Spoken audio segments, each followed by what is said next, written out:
Alright, so welcome back, guys, or welcome if this is your first time here. I'm Vision here with Blind Entertainment, bringing you guys another video. Today I'm going to be giving you my review for Power Rangers Beast Morphers Season 1. Now, if Power Rangers is something you're interested in, don't forget to hit the subscribe button down below and hit that bell icon. That way you're missing more Power Rangers content from me moving forward. Now, let's begin. Now, jumping right into this, Beast Morphers had a big task to accomplish because there's a lot of people wondering what would happen with the Power Rangers franchise. For the past 8 years under the Neo-Saban era, Power Rangers kind of hit its lowest point it had in years. Pretty much all the 8 years it was under that brand. It was pretty terrible, with the exception, I know a lot of fans did like the first season of Dino Charge. Personally, I just found it the same as every other season. So there was a lot of talk going into this season, and I gotta say, for the most part, I think Hasbro did it good. It was a good season to kick off this Hasbro era, and I hope it continues to be as good as Beast Morphers. We're starting off right with the cast. I think they hit gold with the cast between Devin to Zoey and Ravi, Nate. The only one that I think I didn't like the most was probably be Steel in regards to Rangers. I don't know. I know a lot of people love Steel, but personally, I don't know if it's just the voice actor or something. Steel kind of annoyed me, and I gotta maybe attribute to the voice actor. I really didn't care for I think the voice was off, at least to me, and the character, while okay, it kind of got annoying at times. Then we got some of the side characters. You got Ben and Betty, who were our comedy group. Now, I'm kind of mixed on the two of them, because at the beginning of the season, I thought they were pretty good. They were actually good comic relief characters. But as the season went on, especially towards the back half, they just turned into Victor and Monty 2.0 from last season. And it just frustrated me more. The season started out and I thought, okay, a lot of their antics kind of fit into the story. They were realistically okay. But then the second half kicked off and I'm like, what happened? So I have mixed feelings on them. Then you got Commander Shaw. Okay. She didn't really do much, but she at least fit the role as kind of like their mentor. I feel like she kind of wasn't that great of a mentor character while she was the mentor, but she wasn't always there. So it kind of felt like they didn't really have a mentor half the time. So I kind of relegate her to the kind of mentors that don't really do much. Then you got the other parents with like Zoey's mom and Devin's dad. Now, Zoey's mom didn't do much, but I think when they used her, they utilized her in good ways, which I think helped me like the character more, because while she didn't do much except for like 2 episodes, they still used her reporter kind of antics or, job to fit into the story, whether it be the Ranger's identity possibly being revealed, to the thing with the bikes. I think it was well handled this season, so I really did like her. Now, then we got Devin's dad, the mayor, and I think this has got to be one of the best dad characters we've gotten since, like, probably Mr. Collins or RPM with Scott's dad. Like, this guy is definitely up there with them, especially in regards to what he does, especially towards the later few episodes, like staying behind when the guys attack in the second to last episode, and then actually getting in and fighting some of the foot soldiers. Like, right there, that gave me extra points right there. Like, he is probably, to me, one of the best, like, parent characters we've gotten in a very, very long time. So I gotta give them props there. So the cast in that regards, from our good guys side, all great. All, like, probably, with the exception of Ben and Betty and Steel, I think they hit it out of the ballpark. That was all great stuff. Now, moving on to the villain side of things, you got Evox. Now, I think the voice actor for Evox is good. Now, as a character, though, for me, Evox, I don't know. I hope they do more of him in the second season, but for the first season, he kind of annoyed me because he didn't do much. Mainly just due to the fact that he was stuck in the cyber dimension. And I don't really like when your big boss is stuck there. I wish that he had been able to escape more.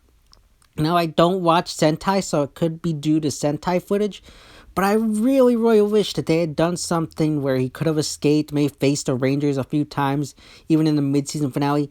I wish they would have done something like that.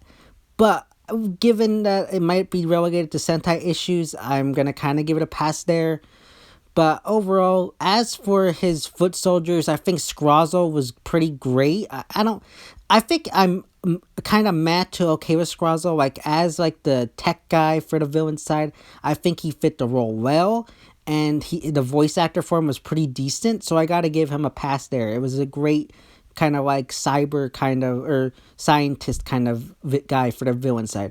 Now I got Blaze and Roxy, and I think these two hit it out of the ballpark again.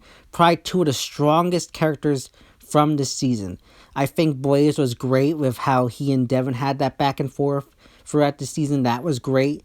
However, I think personally I have to gravitate more towards Roxy. I think Roxy was probably the stronger out of the two. I loved how she would manipulate Ravi and just her mind game she'd play the group. I don't know what it was about her, if it was the actress, but like there was something about Roxy that made me click more of her as a villain than Blaze, but just something about it. I feel like she had more of a cynical or kind of mad mind than like Blaze did. Blaze, I feel like kind of ran more on like his kind of rivalry with Devin, so that really didn't do much for me. But I feel like Roxy had more of the kind of sadistic villain aspects, kind of similar to like Tanaya 7 from RPM. So that's why I liked her a tad bit better. Then you got Vargo from the villain side. Now, he was another great character. I kind of wish they had done more of him. I know it was kind of relegated due to Sentai issues, and in the Sentai, he was only like a one-off kind of, a monster of the week kind of villain. So I did like how they switched that up around. I just wish they had done more of it. But I think for what he did, he fit his purpose well, and it was good. Then you got like the Beast Bots. They didn't really do much, but I think they were relatively okay and good characters. I didn't watch the Christmas special, but I know they had a role to play there, so I don't know if they did more there. But overall, I'm going to give them an okay. I mean, you got a whole episode devoted to, I forget his name, but the one that was Ravi's Beastbot. You got a whole episode devoted to him. Jax, I think, had some good stuff. Cruz did some good stuff. So I gotta say, while they weren't utilized that much, they still fit their purposes and were used well within the series. Now, then we got some of the, like, the Zords. I'm gonna just brush over the Zords quickly. I feel like the Zords kind of felt like they were there. I did like how they were connected with the Beast Bots, but I feel like they just kind of, there was nothing spectacular about them. There was nothing that was cool about them that kind of made you remember them. They were cool and I did like them, but they just were like, yeah, they're there. Now we got the overall story with Beast Morphers.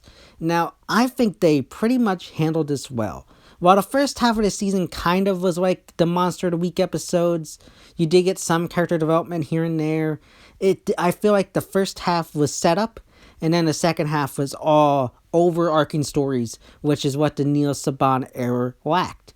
If you think about it, even in towards as we got towards the mid-season finale, you had that story regarding Nate wanting a brother, and you had that idea of Scrozzle and them trying to get a body for Evox to escape in, and it all collided in the mid-season finale where Nate became a ranger, and you got Steel. Evox tried to escape. It all accumulated to there. Then you picked up with the mid-season premiere. They wanted to get Steel back to get him into a real body. Now that I really like how they did that there. And then you got the second half moving forward where you had another overarching story where you had Scrozzle come up with this idea to capture all the Beast Morphers' animal abilities. As for the animal abilities, I thought those were stupid. Apparently they're due to some of the Sentai footage. Like, I feel like the whole thing with Devin being scared of dogs, that was dumb. As for Ravi, I think his worked for his beast ability. And then you got Zoey's. Hers didn't really appear much in the show, so I kind of give it a pass there, but even that was stupid. But moving back to what I was saying about the overarching story. You had that overarching story in the second half where Scrozzle has Blaze and Roxy capture the beast powers into those little orbs, which was an overarching story which took place over multiple episodes. And that accumulated into the Cheetah Claws. That was an overarching few episode stories, which then led to the Fury Cells, which then led to to Vargo returning, and Vargo's overall plan led us into the season finale. It all had overarching stories that led to something that eventually had a payoff. Where in the last few seasons, they did not, none of that. Every episode was just a Monster of the Week episode throughout the last eight seasons. And it was so frustrating. And I like how they've changed it up. HBO or Hasbro has changed it up and made overarching stories like they used to do. And I think it's great. They finally did something that we've been asking for years, and we finally got it back, which is why I believe Hasbro is the right people that should be running Power Rangers. And I feel like right now, like I said, season 1 was good. It was almost great in my opinion. I could even say it was great. I would go back and watch these episodes multiple times, whereas I have trouble doing that for some Saban seasons. I mean, when you look at what they did, overarching stories, characters that people could connect to, villains that people liked and had motivations, it was good. They had good characters finally, had good villains finally. And I think that they are on the right track. And I'm so excited for the second season because we're also getting team ups back. Finally, team ups that we haven't gotten in years. I'm so excited. So pumped for the second season. It looks great. It looks amazing. And I just really am excited. This has been a great first season. And I'm very excited to see where they take this moving forward. Because I think, like I said, it's been great. And I think this upcoming second half is going to be even more amazing.